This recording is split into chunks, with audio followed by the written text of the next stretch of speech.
الحمد للہ رب العالمین والصلاة والسلام علی سید الانبیاء والمرسلین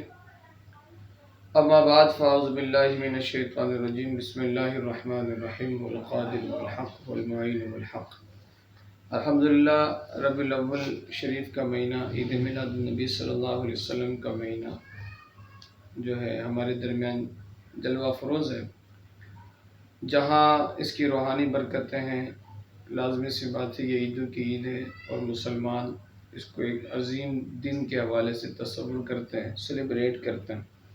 اور کیوں نہ ہو کہ رب تبارک و تعالیٰ نے قرآن مجید کے اندر ارشاد فرمایا قل بفضل اللہ وبرحمتہ فبذلک فلیفرحوا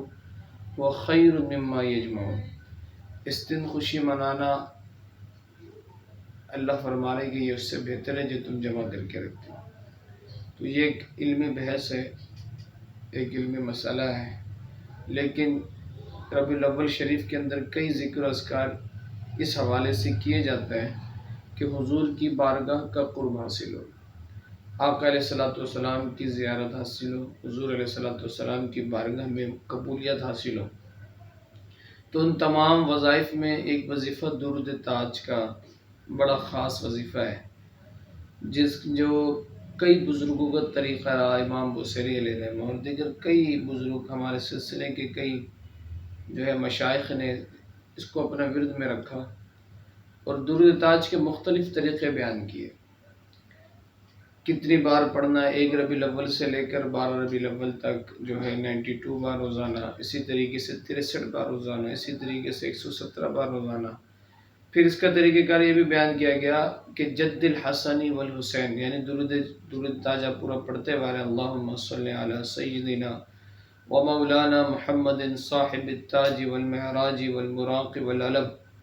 یا پورا پڑھتے ہوئے جب جد الحسن والحسین پہ پہنچ رہے ہیں تو اس کی 999 بار تکرار کی جائے، پھر مکمل کیا جائے درود شریف۔ اچھا، یہ جو ہے خاص میں آپ کو بات بتاؤں، یہ آقا علیہ الصلوۃ والسلام کی بارگاہ میں قبول ہونے کا عمل ہے۔ حضور علیہ الصلوۃ والسلام کی زیارت کے حوالے سے آقا علیہ الصلوۃ والسلام کے بارگاہ میں، اچھا، اس کے لیے ایک مسند سجائی جاتی ہے، پوری مسند بنائی جاتی ہے، مسند لی جاتی ہے نیا ہو، پھر 5 قسم کے پھول رکھے جاتے ہیں، 5 قسم کی مٹھائیاں ہوتی ہیں، 5 قسم کے جو ہے عطر ہوتے ہیں، اور اس طرح سے پوری اس کی ایک ترتیب ہوتی ہے، پھر یہ عمل کیا جاتا ہے۔ اور یہ اتنا خاص عمل ہوتا ہے کہ میں آپ کو کیا بتاؤں کہ جب الحمدللہ مرشد کریم نے ہمیں اس عمل کو کروایا تو ہمیں پتہ ہے، آج بھی ہم دن یاد کرتے تو ہمارے رونگٹے کھڑے ہو جاتے ہیں۔ تو ایک پوری مسند سجائی جاتی ہے اسی نیت کے ساتھ کہ اس عمل کے جو صاحب بزرگ ہیں اور یقین کامل کے ساتھ اس کے جتنے عمل کرنے والے وہ مختلف نشستوں میں حاضر ہوتے ہیں، ان بزرگوں کی زیارت ہوتی ہے، اور اینڈ میں آقا علیہ الصلوۃ والسلام کی زیارت رب عطا فرماتا ہے۔ اللہ ہمیں ضرور عطا فرمائے۔ تو اسی طرح سے درود تاج کے اور بھی کئی اعمال ہیں۔ اب جو سمپل صرف درود تاج پڑھ رہا ہے، اب وہ 1 سے لے کر 12 تک صرف درود تاج کی زکوٰۃ ادا کر کے حضور کا قرب حاصل کرنا چاہتا ہے تو اس کے مختلف طریقے، جیسے بھی میں نے آپ کو کہا کہ روزانہ 63 بار پڑھ لے، 21 بار پڑھ لے، نہیں تو 92 بار پڑھ لے، تو اس کی مختلف طریقے ہیں۔ اب جو بندہ جیسا شوق رکھتا ہے،